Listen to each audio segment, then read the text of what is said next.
Bienvenida, bienvenido a esta nueva exploración.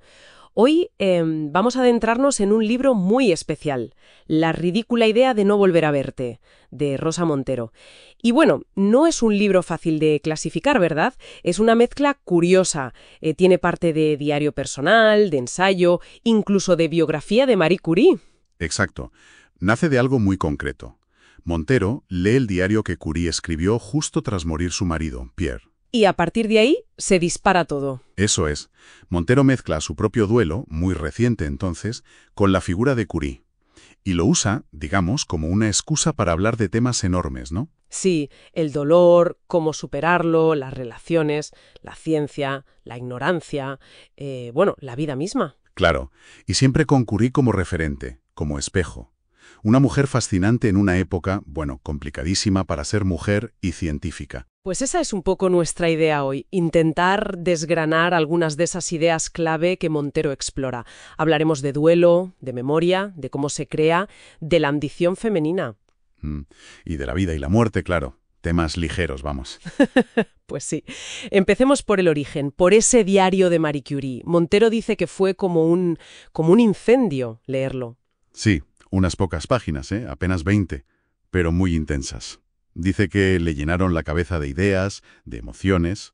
Lo describe como algo descarnado, directo. Claro, es que conectó directamente con su propia experiencia. Ella acababa de perder a Pablo, su marido. Exacto. Y se ve reflejada, yo creo, en esa primera reacción de Curie ante la muerte de Pierre, que fue, tremenda, atropellado por un carruaje. Esa especie de shock, de bloqueo inicial que describe. Sí, un mutismo, una aparente frialdad, como si se hubiera quedado de piedra. Y aquí viene un detalle, que a mí me impresionó mucho cuando lo leí. Montero cuenta algo bastante macabro que descubrió. Ah, sí, lo de la ropa, ¿verdad? Eso, que Marie guardó en secreto durante casi 2 meses la ropa ensangrentada de Pierre, con restos de sesos. Es tremendo. La tuvo guardada hasta que al final la quemó con su hermana Broña. Fíjate qué imagen. ¿Y cómo resignifica esa frase del diario de Curie? Beso lo que queda de ti a pesar de todo. Le da una dimensión brutal. Es aferrarse a lo físico de una manera extrema. Y Montero, claro, lo contrasta con cómo vivió ella su duelo. Dice que intentó portarse bien. Sí, esa presión social, ¿no?, de ser eficiente hasta en el dolor. Ella se deshizo rápido de la ropa de Pablo, retapizó su sillón. Y luego se arrepintió muchísimo. Dice que no volvió a usar ese sillón. Claro. Critica esa idea que viene de fuera, de que el duelo es como una gripe de la que te tienes que recuperar cuanto antes. Como si el dolor molestara a los demás. Exacto. Cita a Jonah Heath, a Thomas Lynch. Hablan de eso, de cómo la sociedad patologiza el duelo. Y la frase clave de Montero es esa. Uno no se recupera, uno se reinventa. Me parece muy potente. Totalmente.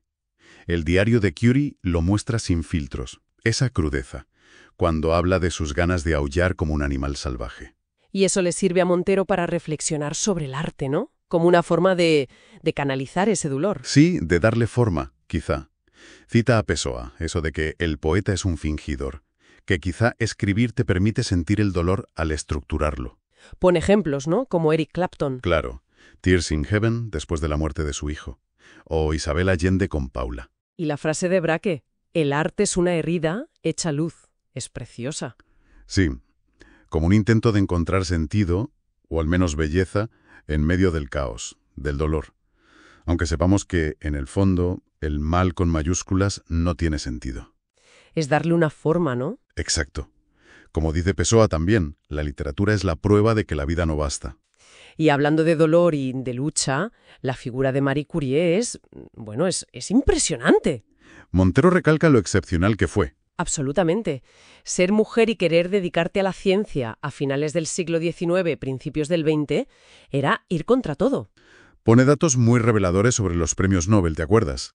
Sí. Hasta 2011 creo que eran 786 hombres premiados frente a solo 44 mujeres. Y la mayoría en paz o literatura. En ciencia pura, quitando a Curie y alguna más, casi nada. Menciona el caso de Elise Meitner, una física brillante a la que, le birlaron el Nobel, básicamente. El campo era totalmente masculino. Y Montero se fija en las fotos de Curie, esa seriedad que tiene, a menudo. Sí, Se pregunta si era el precio a pagar por ser una pionera, por ser lo que Montero llama una mutante. Una mutante. Me gusta el término. Alguien tan fuera de la norma que tuvo que inventarse a sí misma. Claro, sin modelos, luchando contra corriente. Montero usa un chiste de un pastor que talla madera para ilustrarlo. Curie tuvo que serlo todo, San Antón y la Purísima Concepción a la vez. Sus comienzos ya fueron dificilísimos. Polaca en un país ocupado, sin dinero, la universidad prohibida para mujeres. Una barbaridad. Pero se enteró de que algunas mujeres estudiaban fuera, en París, y eso le bastó. Su determinación era increíble. Y el pacto con su hermana Broña. Es de película. Totalmente. Marie trabajando años de institutriz para pagarle la carrera de medicina a Broña en París, con el acuerdo de que luego Broña la ayudaría a ella.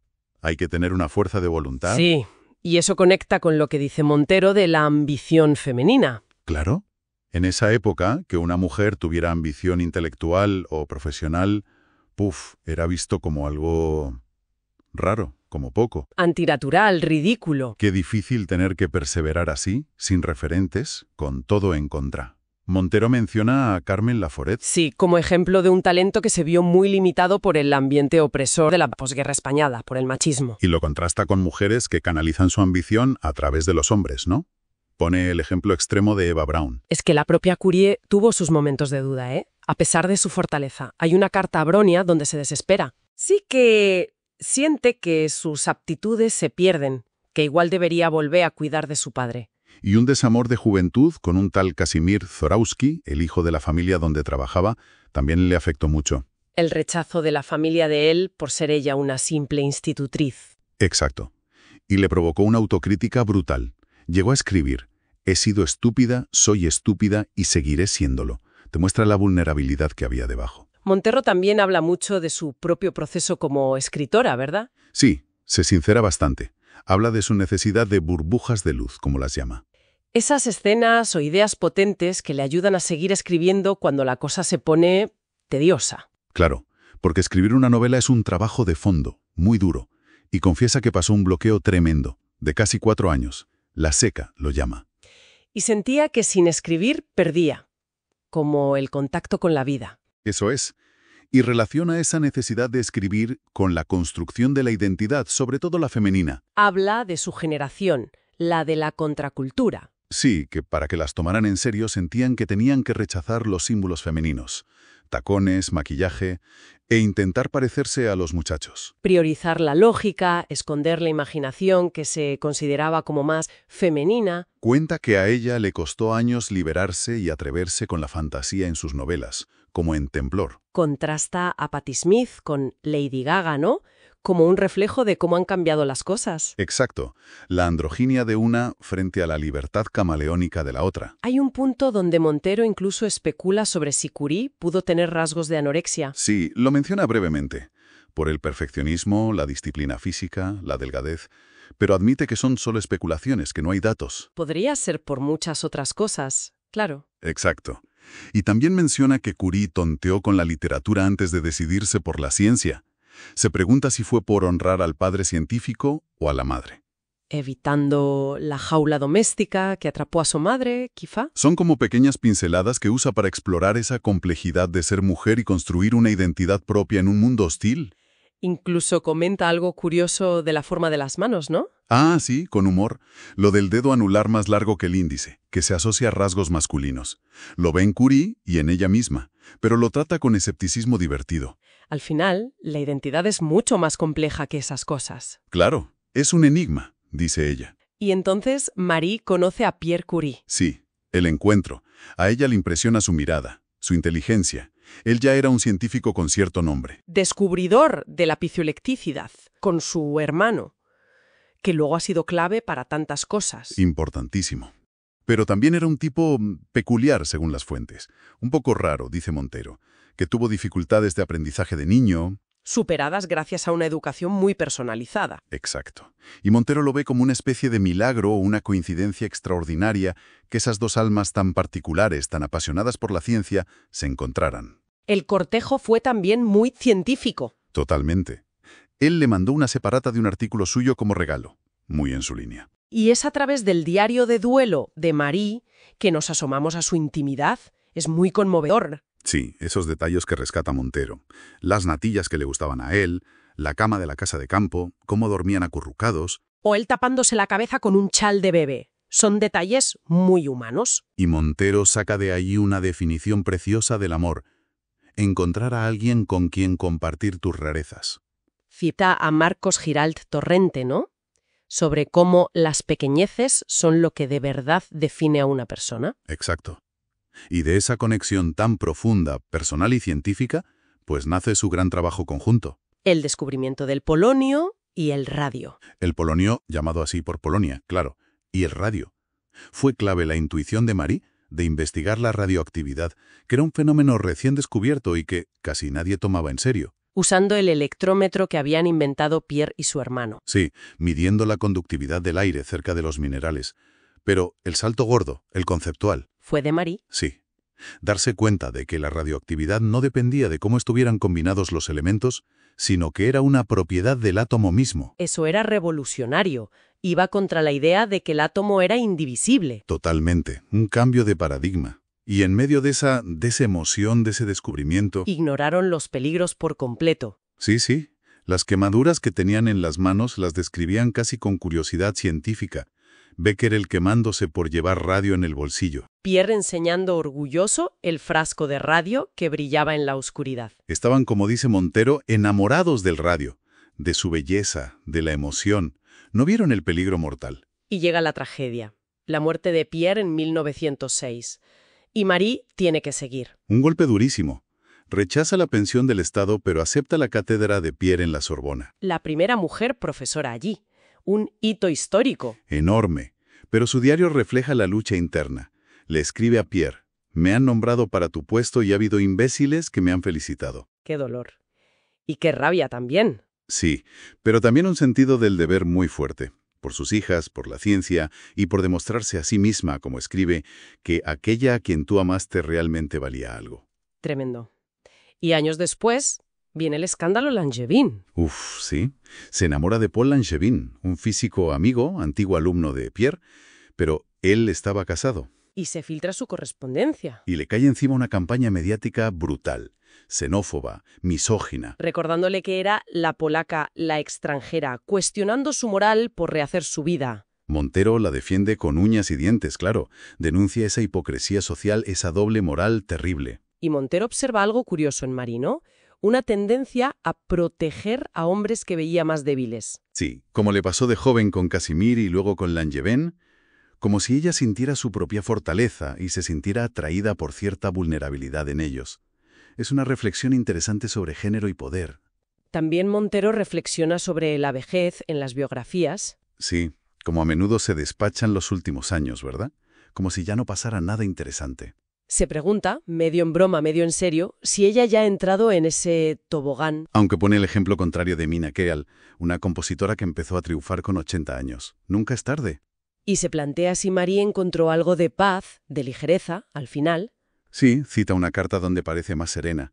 Y especula si la vejez puede liberar de ciertas cargas. La ambición, la culpa, el deber ser. Menciona estudios sobre la felicidad, esa curva en U. Que somos más felices de jóvenes y de mayores. Quizá hay algo de eso, de soltar lastre con los años. El libro es también, en gran medida, una reflexión sobre escribir. Muchísimo. Sobre la relación entre la vida y la escritura. Montero habla de lo difícil que es escribir sobre lo íntimo. Su propia resistencia a hablar directamente de Pablo, por ejemplo. Prefiere a menudo el rodeo de la ficción. Y advierte del peligro de la autobiografía demasiado directa, como le pasó a Truman Capote con Plegarias atendidas. Que le costó todas sus amistades. Claro. Y explora esa idea de que necesitamos narrarnos la vida para que tenga sentido. ¿Las historias que nos contamos? Exacto. Llega a sugerir que quizá la mayor depresión en divorciados que en viudos tiene que ver con la falta de una narración convincente para el final en el divorcio. Mientras que la viudez permite un relato más cerrado, digamos. El arte, de nuevo, como forma de encontrar sentido o belleza incluso en lo terrible. Pone el ejemplo de un embalsamador. Que reconstruye la cara de una niña asesinada para que su madre pueda despedirse.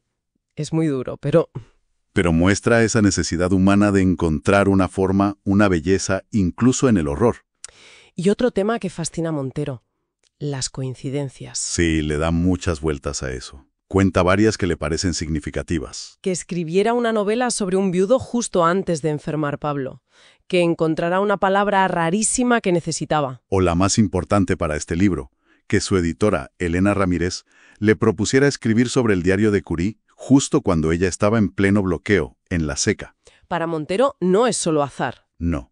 Ella cree que apunta a algo más, a una especie de inconsciente colectivo, una conexión subterránea. Una canción común, dice. Y que su aspiración como escritora ahora es esa, no la grandeza, sino la libertad para intentar conectar con esa canción común.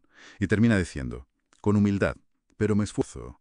Pues sí, esta exploración de la ridícula idea de no volver a verte deja muchas ideas resonando, ¿verdad? Es un libro rico, complejo. Muy rico. Montero teje de maravilla su propia experiencia con la figura de Curie, la usa de espejo, de interlocutora. Y nos lleva por temas como la memoria, que siempre es selectiva, creativa, la lucha contra lo establecido, sobre todo para las mujeres pioneras, la búsqueda de una cierta levedad. Y el poder de la palabra, del relato, para intentar poner orden en el caos, en el dolor. Exacto. Darle forma a la vida. Hay una cita de John Lennon que Montero recoge y que creo que resume algo importante del libro. La vida es eso que sucede mientras nosotros nos ocupamos de otra cosa. Es muy buena. Te deja pensando. Sí, nos lleva a una última pregunta, quizá. A ver. ¿Hasta qué punto esas historias que nos contamos sobre nuestra vida, los recuerdos que elegimos, cómo los interpretamos, lo que esperamos que pase, nos ayudan a vivir? O quizá a veces nos impiden estar, simplemente presentes en lo que está pasando en ese mientras tanto. Buena pregunta para seguir dándole vueltas después de leer a Montero. Desde luego, una cuestión abierta.